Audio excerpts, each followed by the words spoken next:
Okay, here we go. It is Wednesday, chapter 2, lesson 1.2. So still in the first section of chapter 2, and we're in the second part of the first section. So students will use their understanding of translation to determine what transversal intersects parallel lines. Corresponding angles have equal measure, and they will also continue to practice using angle relationships to solve for unknown angles. So the new words that we're going to focus on today are the word transversal and how it intersects a parallel line, corresponding angles, and that they have equal measures. So we want to keep going with that. So Marcus was walking home after school thinking about a special angle relationship, because that's what you guys all do when you walk home from school, when he happened to notice a pattern of parallelogram tiles on the wall of a building. Marcos saw lots of special angle relationships in this pattern, so he decided to copy the pattern into his notebook. Marcos' diagram is shown on the next page or on this resource page. This type of pattern is called tiling. In this tiling, a parallelogram is copied and translated to fill over the entire thing. So let's take a look at it. So this is what it looks like when Marco looks at that. Since each parallelogram is translation of another, what can be stated about the angles in each relationship?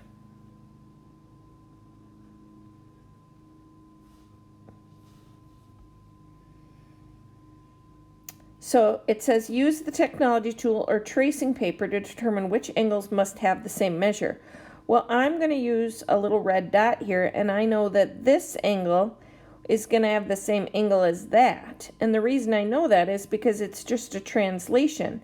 And that's going to have the same one as that, which is going to be the same as that, which is going to be the same as that, which is going to be the same as that, which is going to be the same as that.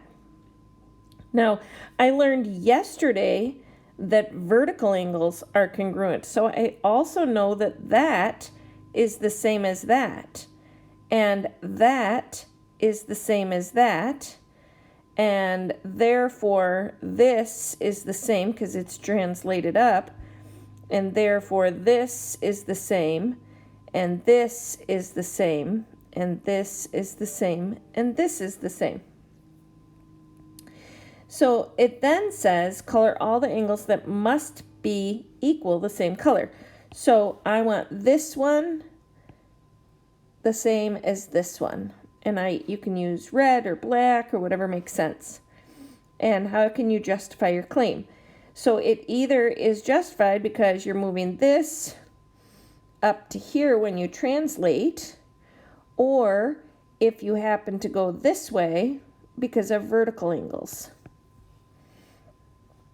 What about the relationship between lines? Can you identify any lines that must be parallel? Well, I know that this line has to be parallel to this line, which has to be parallel to this line, which has to be parallel to this line. And I know that again because that translation doesn't rotate or move the figure, it just simply slides it over. And if that's the case, then I know this line is parallel to this line, is parallel to this line, is parallel to this line, and so on. It says with the same number of arrows. So when you show parallel lines, you use these arrows, and I'll use one arrow on the blue ones, and I'll use two arrows on the green ones. And that means that this is parallel, and those are parallel. Julia wants to focus on a little bit more of Marco's diagram and decides to focus on just part of his tiling. So she's really just enlarging that spot right there. So she's got those parallel lines, and they're cut by this line right here. That's what she's blowing up with some of the points labeled. So she's looking at this. Okay. So moving on. She's looking at this, and it says a line that crosses two or more other lines is called a transversal. So transversal is going to be a word we use a lot. It's just a line that crosses two other lines. And it asks for which lines are parallel. And I already was explaining to you that we show parallel lines with these arrows. And so I know that LM is parallel to NP.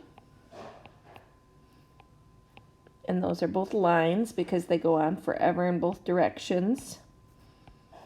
And we say parallel, showing that.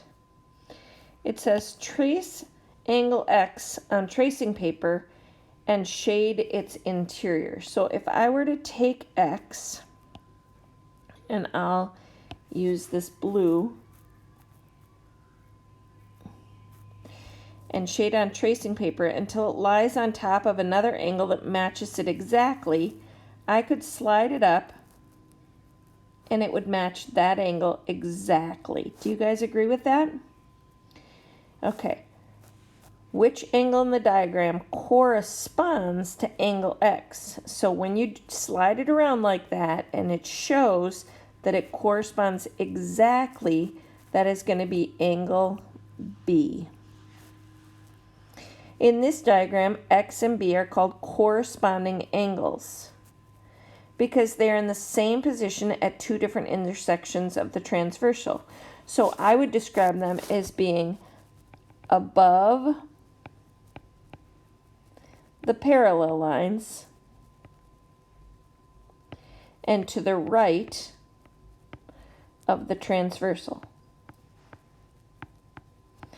So because they're in corresponding positions, they're called corresponding angles. What is the relationship? Well, they're the same or equal. Must one be greater than the other, or must they be equal? They must be equal. And I know that because this was just translated up here. Remember when I was making this figure, if this guy right here, how did I create this one? I just translated this guy right up to here. And that's how it became. Corresponding angles are formed by parallel lines. Corresponding angles in Julia's diagram have equal measure because they were formed by translating a parallelogram. None of the other pairs of corresponding angles you can find in Julia's diagram. Oh, name all of the other pair of corresponding angles you can name in her diagram. So we have angle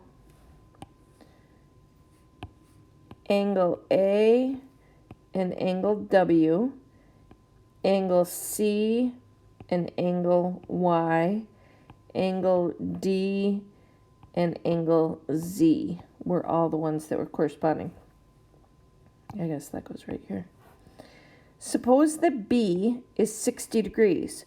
What do you know about vertical, supplementary, and corresponding angle relationships to find the measure of all the other angles?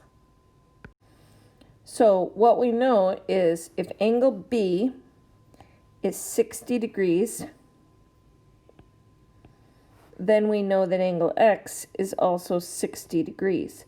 And I know that because they're corresponding angles. But I also know that angle C is 60 degrees, which would make angle Y 60 degrees. And I know that because these two are called vertical angles. Well, if I then take into consideration the relationship of supplementary angles, which are 180 degrees, then I know this needs to be 120 degrees, which makes this 120 degrees, and makes this 120 degrees, which also makes this 120 degrees. These are called corresponding angles, and these are called vertical angles. I shouldn't have crossed that off. They're 120 degrees. Frank wonders whether corresponding angles always have equal measures. So for parts A through D, use tracing paper to decide if the corresponding angles have the same measure.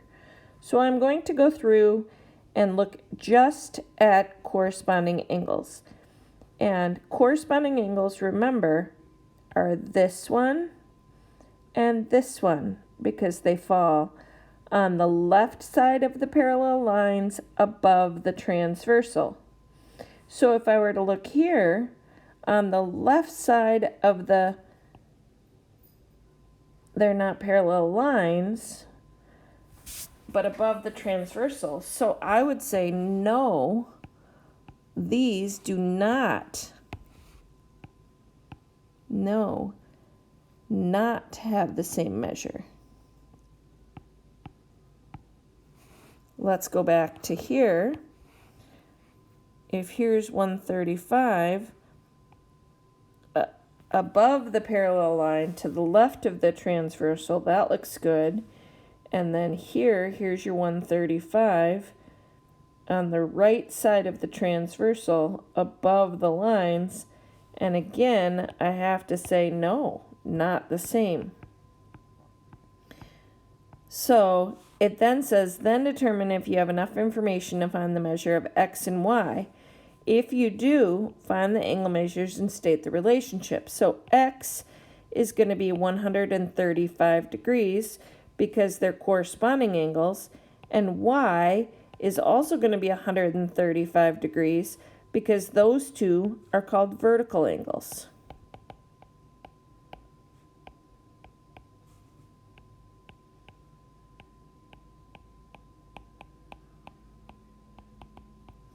Here, there's not enough information, but I do know y is equal to 180 minus 35, which is 45 degrees. So I have enough information here, but I do not have enough information there. Here, x is equal to 135 degrees, because they're corresponding again. I'll put corresponding angles. And y this time is going to be 180 minus 135. Oh, this should have been minus 135, which again is 45 degrees. And so y is 45 degrees. And I know that because they are supplementary angles. Coming over here, I know x is going to be 45 degrees because they are supplementary, but I have not enough information to give me y. Not enough information.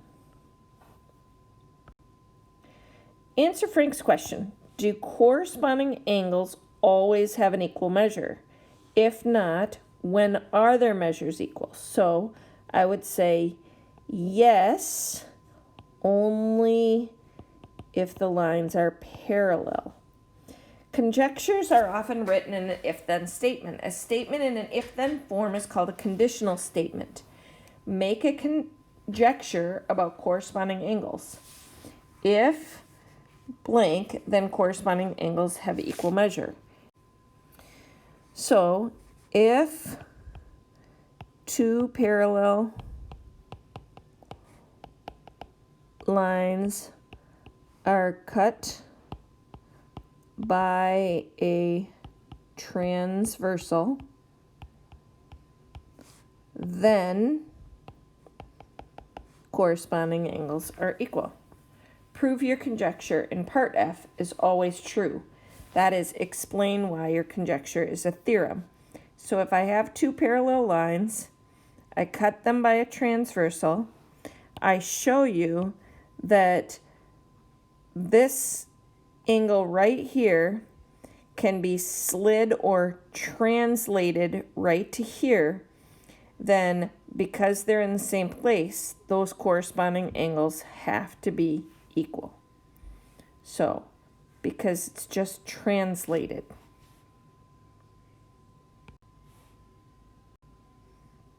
For each diagram below, find the value of x if possible. If not, explain how you know. So I like to extend my lines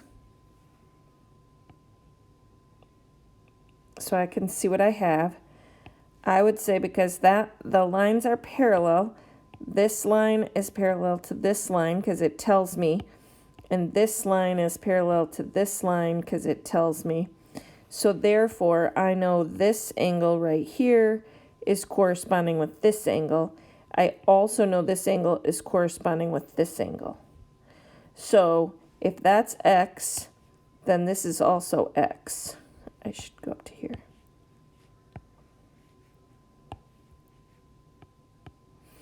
So if this is 115 and that's 180, then 180 degrees minus 115 degrees is 65 degrees. So x equals 65 degrees. If x is 65, then that makes this 65 and that makes this 65. Coming over here, I know that these two lines are parallel and this is cut by a transversal. So I know that this is 53 degrees. Because I know that is 53 degrees, I know that is 53 degrees. And I then know that is 180 minus 53, which is 127 degrees. However, where I get a little stuck now is this isn't parallel. So I do not know what x is. And I would then say not enough information. So let's go back to this one now. I know this angle corresponds to this angle because these are parallel, and I also know that corresponds to this. Once I have that, I know that is the same as this. But I also know it's the same as this because those are vertical angles. So therefore, it's fair for me to say that 4x minus 25 is equal to 3x plus 10. Subtracting 3x from both sides, I get x minus 25 is equal to 10. Adding 25 to both sides, I get x is equal to 35 degrees.